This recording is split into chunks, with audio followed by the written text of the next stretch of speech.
Assalamualaikum warahmatullahi wabarakatuh. Alhamdulillah. Alhamdulillahi rabbil alamin wa bihi nasta'inu ala umurid dunya waddin. Allahumma salli wa sallim wa barik ala sayyidina Muhammadin al-fatih lima ulik wal khatim lima sabaq nasirul haqqil haqq wal hadi ila siratikal mustaqim wa ala alihi wa sahbihi haqqa qadrihi wa miqdaril azim. Amma ba'du, ikhwani, sedikit kita akan bercerita tentang manaqib daripada seorang mulia yang bernama As-Sayyidah Khadijah. As-Sayyidah Khadijah, beliau merupakan putri daripada Khuwailid yang merupakan putra dari Asad al-Asadiyah. Beliau lahir di tahun ke-68 sebelum Hijriah. As-Sayyidah Khadijah tumbuh di dalam keluarga yang mulia sehingga setelah dewasa beliau mempunyai perangai akhlak yang sangat mulia, teguh dalam pendirian, sehingga banyak kemudian laki-laki yang ingin melamar beliau, menjadikan beliau sebagai istri mereka. Nasab beliau bertemu dengan nasab baginda Nabi Muhammad SAW menurut para ulama di Qusay dari Quraisy. As-Sayyidah Khadijah adalah wanita yang kaya, mempunyai harta yang sangat banyak, sehingga banyaklah kemudian laki-laki yang ingin melamar beliau. Akan tetapi beliau menolak lamaran tersebut karena beliau berfokus untuk mendidik anak-anak beliau. Sayyidah Khadijah sendiri, beliau mempunyai sepupu yang bernama Waraqah bin Naufal, seorang ahli dalam kitab Taurat dan Injil yang beragamakan Hanif, mengikuti daripada agama Nabi Allah Ibrahim alaihissalam. Beliau mengutuk penyembahan berhala di kalangan kaum jahiliyah. Sayyidah Khadijah, beliau mendapatkan gelaran sebagai Ratu Mekah karena kekayaan beliau radhiyallahu taala anha. Dan beliau juga mendapatkan gelaran dari teman-teman sejawatnya dengan gelaran Thahirah karena reputasi beliau yang baik dan akhlak beliau yang sangat mulia. Perjumpaan Sayyidah Khadijah dengan baginda Nabi Muhammad SAW.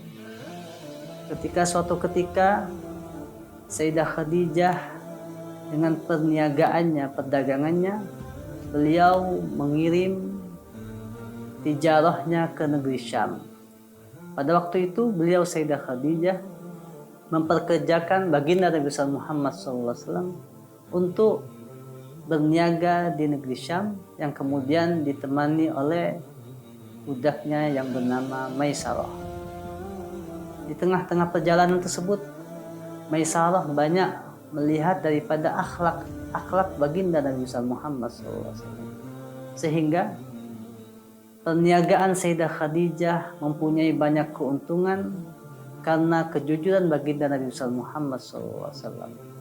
Hal tersebut kemudian diceritakan kepada Sayyidah Khadijah, yang kemudian Sayyidah Khadijah mengagumi sosok baginda Nabi Muhammad SAW, sehingga timbullah rasa cinta dari Sayyidah Khadijah kepada baginda Nabi Muhammad SAW. Sehingga Sayyidah Khadijah kemudian mengirim utusan beliau, teman beliau yang bernama Sayyidah Nafisah, untuk melamar baginda Nabi Muhammad SAW kepada paman beliau yaitu Abu Thalib. Tibalah di hari yang suci tersebut, maka Nabi Muhammad SAW melamar As-Sayyidah Khadijah, yang pada pernikahan tersebut dari pihak Sayyidah Khadijah diwakilkan oleh paman beliau yang bernama Amr, dan dari pihak baginda Nabi Muhammad SAW pernikahan tersebut diwakilkan pada paman beliau Abu Thalib dan Hamzah. Perbedaan usia dan harta bukanlah menjadi jurang pembeda antara keduanya. Bahkan hal tersebut malah menumbuhkan rasa cinta di antara keduanya. Dari pernikahan Nabi besar Muhammad SAW dan Sayyidah Khadijah melahirkan anak-anak yang pertama adalah Qasim, yang kedua adalah Abdullah. Dua-duanya laki-laki. Sedangkan anak-anak yang perempuan, maka Nabi Muhammad SAW mempunyai anak bernama Sayyidah Zainab, Sayyidah Ruqayyah, Sayyidah Ummu Kalsum, dan Sayyidah Fatimah Zahra Al-Batul. Sayyidah Khadijah dan kenabian baginda Nabi Muhammad SAW. Suatu hari, Sayyidah Khadijah mendapatkan sang suami, baginda Nabi Muhammad SAW. Ketika pertama kali turun wahyu kepada Rasulullah SAW, Nabi Muhammad merasakan ketakutan. Beliau pertama kali bertemu dengan malaikat Jibril, dan ketakutan Nabi Muhammad SAW tersebut sampai beliau pulang ke rumah, beliau mengatakan, "Zammiluni, zammiluni." Selimuti aku, selimuti aku. Sehingga kemudian Sayyidah Khadijah lah orang yang kemudian menyelimuti Nabi besar Muhammad SAW. Kemudian Sayyidah Khadijah berusaha untuk menenangkan hati baginda Nabi besar Muhammad SAW dengan perkataan beliau, "La yukhzikallahu abadan." Allah sekali-kali tidak akan meninggalkanmu, tidak akan menghinakanmu selamanya, wahai Muhammad sallallahu alaihi wasallam. Innaka latasir rahim. Engkau adalah orang yang suka menyambung tali silaturahmi, wa tahmilul kalla, menanggung beban, wa taqsil ma'dum, memberikan kepada orang yang tidak ada, wa tu'inu ala masaibid. Engkau adalah orang yang selalu membantu orang-orang yang terkena musibah.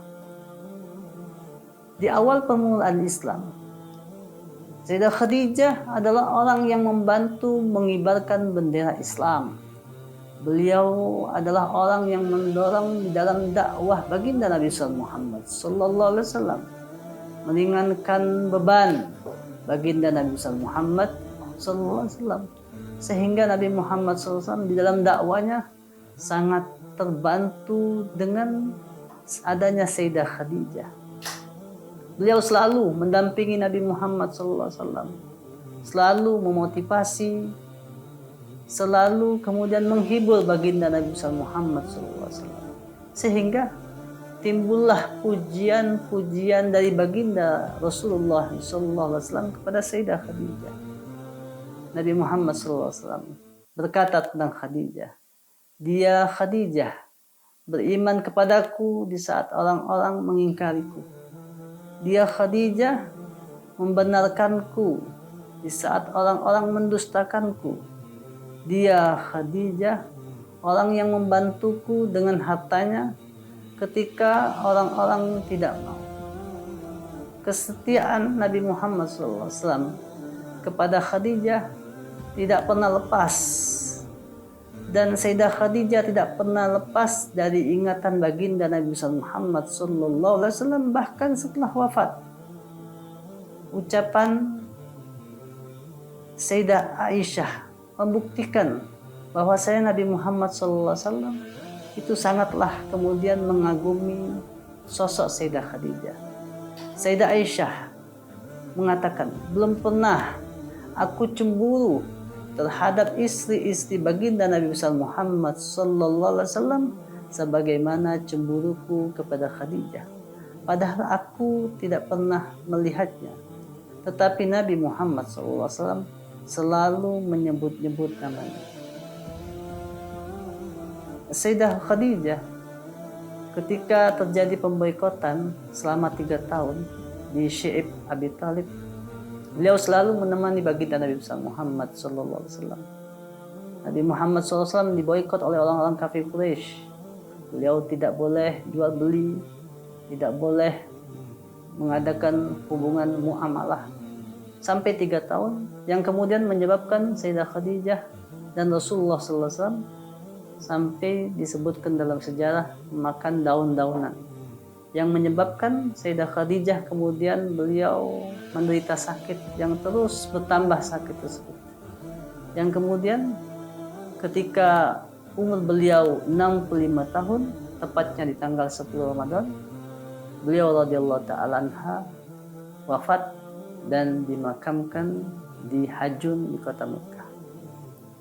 Tahun ketika Sayyidah Khadijah wafat tersebut dinamakan dengan tahun kesedihan, karena begitu besarnya Nabi Muhammad SAW merasa kehilangan, sedih dengan seseorang sosok yang telah banyak membantu perjuangan baginda Nabi Muhammad SAW.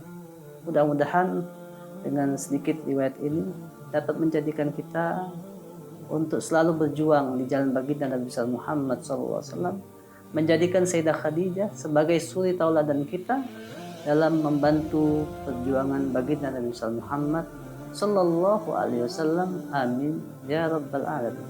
Wassalamualaikum warahmatullahi wabarakatuh.